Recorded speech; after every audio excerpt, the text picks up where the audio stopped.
Another week goes by without JR. Why? Damn it, tell me why. But thanks to the worst McMahon of all time, Linda, we're getting back. Stone Cold. Steve Austin. Welcome back, guys, to Fog Wrestling, and that is sure to rattle the cage of Eric Bischoff, the rattlesnake, coming back to WWE Raw. Bombshell announcement for Linda McMahon. Normally when she turns up, we're all groaning, we're all moaning, we're all wanting to look for the remote and turn off the telly, but you know what? Maybe the best thing Linda McMahon ever done, giving us the news that Steve Austin is returning to Raw. Oh, hell yeah. Dun, dun, dun, dun, dun. Linda McMahon, the worst McMahon. Right? Has to be said. Well, she was the best McMahon tonight. She was the only McMahon, damn it. But you know what? I don't mind Linda. Some pretty iconic moments. Well, all she had to do was bloody bring back JR at the same time and we would have been flying. We'll get JR sooner rather than later, but it's one day after Backlash. It's time for Raw. The highlight of the night. Doesn't quite go that, doesn't it not? It goes, but it sounds cheap. Yeah, Triple H called him. It doesn't sound right. Sounds more like a video package they would show you. Aye. Oh, here was last week's highlight of the night, and you know, some guy referring to himself as it. I don't know. It's not really got the same ring to it. But Jericho says that Raw needs a cooler show than Piper's Pit, and we get introduced to Jericho's highlight reel, and the first guest is a big guest. It is Goldberg. Goldberg comes down. Jericho talks about the story between him and Goldberg. Well, we get to see these guys fight again. This time maybe not backstage, but maybe, possibly. I mean, they did have a bit of a fight in the WCW ring as well. Jericho and his 1,004 holds almost ending the streak. Here, almost ended the streak, but it didn't. That would be reserved for the late, great Scott Hall, but he's no here. It's Jericho and Goldberg in the ring. And what I thought about this is... not Kevin Nash? Yeah, but Scott Hall's the one hitting with the taser. But Nash is the one that gets the pin. But who's the guy that really ended the streak? So hold on. I'm pretty sure it was Nash that hit him with his taser. Either way, get fucking tased by the outside. That's too sweet. If Paul Heyman hit Taker with a Jawbreaker, and then Brock... A Jawbreaker? It's like a Jawbreaker, but Paul Heyman version. If Paul Heyman hit The Undertaker with the Jawbreaker, and then Brock Lesnar rolled over into the cover, would you say Paul Heyman ended the streak? You know what I mean? Like, come on. Yeah, but we can't 100% guarantee which one of the outsiders actually beat Goldberg. No, I can. I'm pretty sure it was Nash. I'm willing to bet a month. I'm willing to bet a month of Fog Wrestling's revenue that it was Kevin Nash. That's millions of pounds, man. That's a lot of money. Yeah. I'm pretty sure Hall was wearing the yellow shirt and he tasered him. So therefore, he probably wasn't in the match, was he? I don't know. If he was wearing it... Actually, he wrestled with a yellow shirt on. Either way, but Goldberg says they can boo me, they can cheer me. I'm a delight, big man. And then Jericho whipped out a bunch of fucking jobbers. None of these guys want you here. 3-minute warning, Victoria and Steven Richards. What's going on here? Yeah.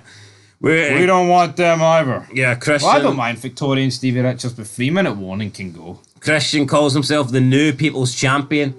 Don't know how that's going to go down, but he asked Goldberg how it feels to be booed by half of Boston. So, I mean, maybe Christian is the People's Champion, because, I mean, Goldberg was probably getting more boos than Christian. But, yeah, the jobbers come out and they go down to the ring. Unfortunately for Stevie Richards, no one enters apart from him, and he eats an almighty spear that leaves him lying with his ass up in the air. So, Stevie Richards gets taken out with a spear, and not good. Goldberg, though, decent start to Raw. I like they addressed the fact that the Goldberg was getting booed. Goldberg said he doesn't care, he's there to win, and that's a good attitude to have. Who's next? Stevie Richards was next. Anyway, match 1, Hurricane, Chief Morley, and the Hurricane gets the win. I think we're seeing now that Chief Morley is probably just going to move into the actual, chief of staff role. I think his days as a legitimate competitor are done. Not that losing to the Hurricane is like a disaster. No, because The Rock lost him, but still. No, yeah, I mean, it's not. I mean, it was funny. Hurricane mocked the tile, the hips. Difference is Hurricane beat him clean. Oh, yeah, well, that is. Yeah, so we had Chief Morley do the wee Hurricane pose, and then we had the Hurricane do the Falfina's, towel thrusting hips thing. And it's like, see back in the day, like even taunts and mannerisms were iconic. See now, it's like, how the fuck could you do somebody's... How would you mock somebody now? How would you mock a Johnny... What's a Johnny Gargano taunt? Hot crowd tonight, guys. The hot crowd tonight, Johnny. Johnny, baby. Anyway, Hurricane wins. Decent wee opener. Triple H is backstage with Ric Flair. Feeding their huge ego. Triple H says that they got a match tonight for the tag team titles. So, RVD and Kane... You're the game. You're brilliant. I love you, man. That's why you're the game. That's why you're the champ. Do you not think at this point Ric Flair's kissing Triple H's ass a little bit too much? Yeah, he's up it. He's up it like Triple H is up Gargano with his nose. I mean, I get it. Yes, Ric Flair's in this like manager role, and Triple H is the man, but I just think that Ric Flair's like too much of a cheerleader for the game. He is, isn't See, when Randy Orton and Batista come back and they get into Evolution, even though they're young, and you could argue they should be putting over Triple H more because they haven't really achieved anything, and Ric Flair's already had a legendary career, but I just can't imagine them sucking up to Triple H the way Flair does. Now, maybe it's because Flair's on the way down and those guys are on the way up, but it's a bit weird. No, it is very weird, but talking of weird, up next, White Boy Challenge. Theodore Long points out that Jonathan is Coach's slave name. What do you make of that? I liked it. That's pretty good shit. Great commentary. Theodore Long delivering in a match that went 3 minutes 02 on the clock. White Boy almost survived. 1 minute 58 off. No, wait. You're not sure he didn't get... Did he not last a minute 58? The clock starts at 5. I think he lasted a minute 58. Either way, he didn't he didn't win the challenge. You're on the ropes here, man. I'm a white boy. Rodney Mack could do it to kill me next. Yeah, even though he's white. You know what? I like these wee challenges. They're short and sweet, and we get Theodore Long on commentary. But what's not to like? Exactly. What is not me? Theodore Long never drops the ball. Yeah, Eric Bischoff and Trish are backstage. Trish demands a rematch. Eric says that he doesn't know if he can make that happen, but she wants it. Therefore, she is going to get it. She'll get her rematch next week only if she can beat him tonight. And if she doesn't beat him tonight, then Eric Bischoff will get a rematch later with Trish. But it's not going to be in the ring. It's going to be in Jerry Lawler's favourite location, his favourite ring, the hotel room, baby. Yeah. So I mean, this was decent. Trish accepts the challenge. Must be pretty confident she's going to beat Eric Bischoff. And then we see Test and Stacey. Taste. We see Taste the rainbow. We see Test and Stacey doing a bit more arguing, but she brings up the fact that they've got a tag team match tonight, Steiner and Test. She thinks they could be a great tag team, but Test doesn't like Steiner. No, of course he doesn't like Steiner, but you know what? I feel like at this point, how the hell Stacey and Test still even a hang? It's like the ship has sailed, but we're still going to have to go through the waters of spring with Scott Steiner and Test. Yeah, looking forward to it, but it is a bit botchy, isn't it? What, the match or? Fuck, that spot where Steiner jumps off the body. Everybody knows. Chop block to the fucking the back of the heel. Yeah. Right, up next, Triple H and Flair versus Kane and RVD. So, one half of Evolution taking on the tag team champions. But in the end, it ends with Nash coming out. Nash with a sledgehammer chases Triple H through the arena. At this point, it was actually going pretty well for Flair and Triple H. It looked like they maybe had the titles won. They don't need to win. They do not need to win at this point, don't they not, though? No, definitely not. But unfortunately, Flair is left all alone. He gets hit with a big choke slam. RVD what goes odds up. did you want Ric Flair? At this point, 2-on-1. 100-1 or some shit like that. Flair didn't have much. That's not fair on Flair. Flair doesn't have a finishing move that can win. And listen, Kane's just never tapping it. The figure foot. No. Yeah. I don't care if both his legs get amputated. And RVD, I think, would need to be high. Tap it. So it's no happening. So it's no happening. RVD and Kane get the win.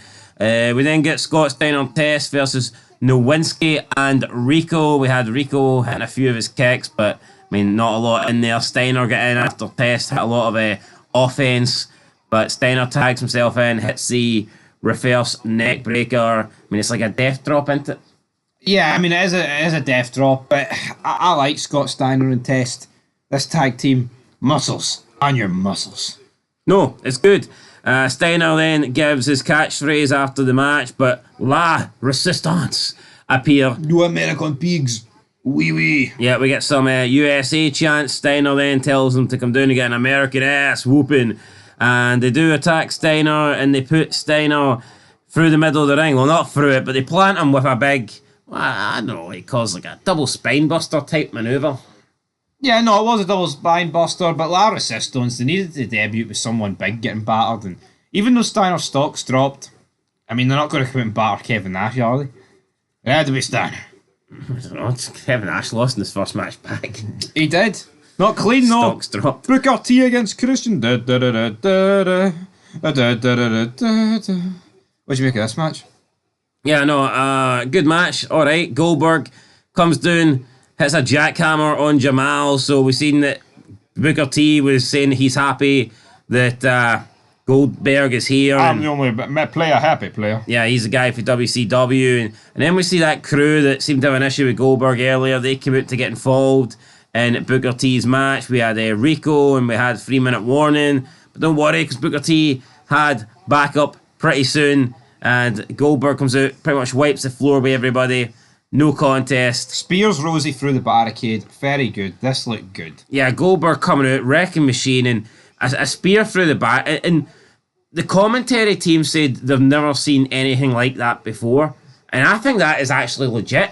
See, up until this point, I cannot recall one barricade breaking moment.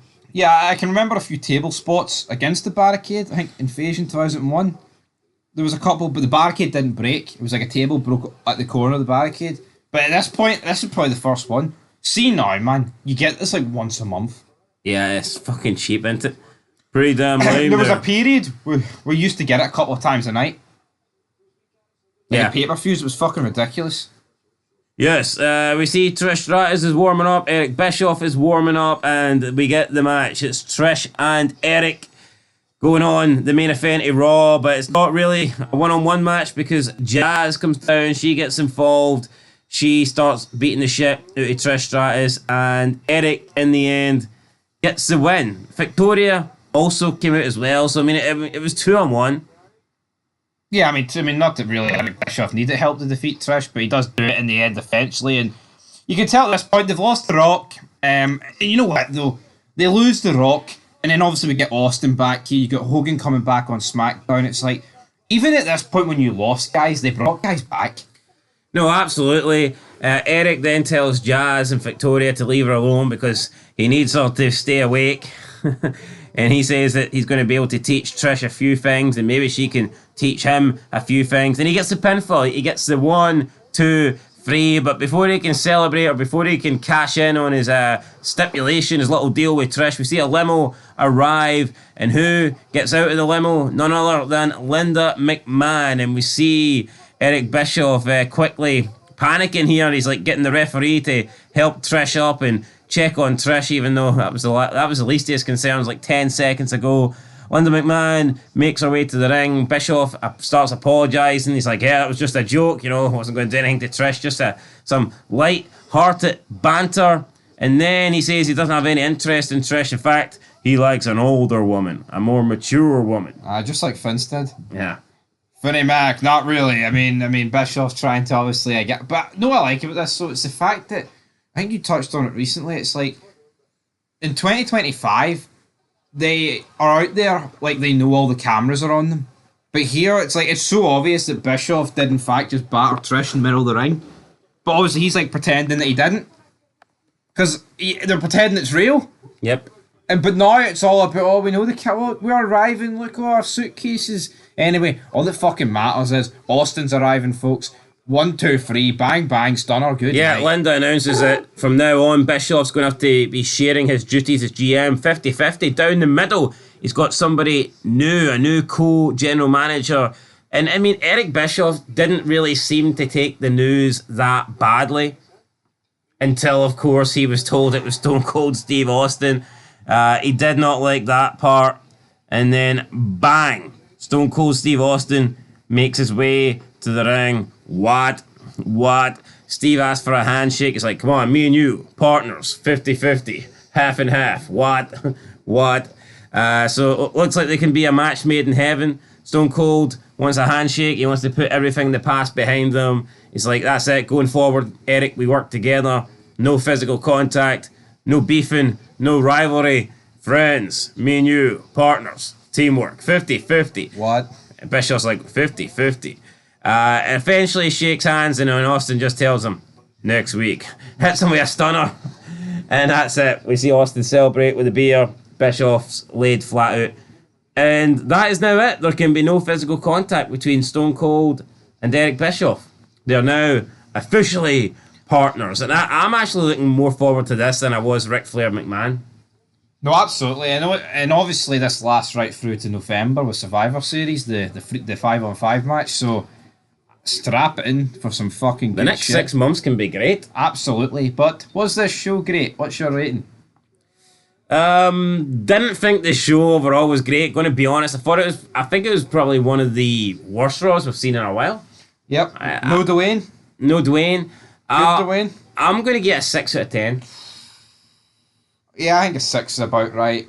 I think there was a lot of jobbers just floating about. It was decent. Yeah, no, it was decent. Don't get me. If Austin doesn't return, you're probably thinking, what the fuck's the structure of this show? But there wasn't a standout match, or there wasn't it just shows you there wasn't right? a great promo. No, it shows you where they feud Triple H, because Austin comes back as GM and its feud is bigger than Triple H, the world champion, in a tag title match with Kevin Nash interfering to attack him.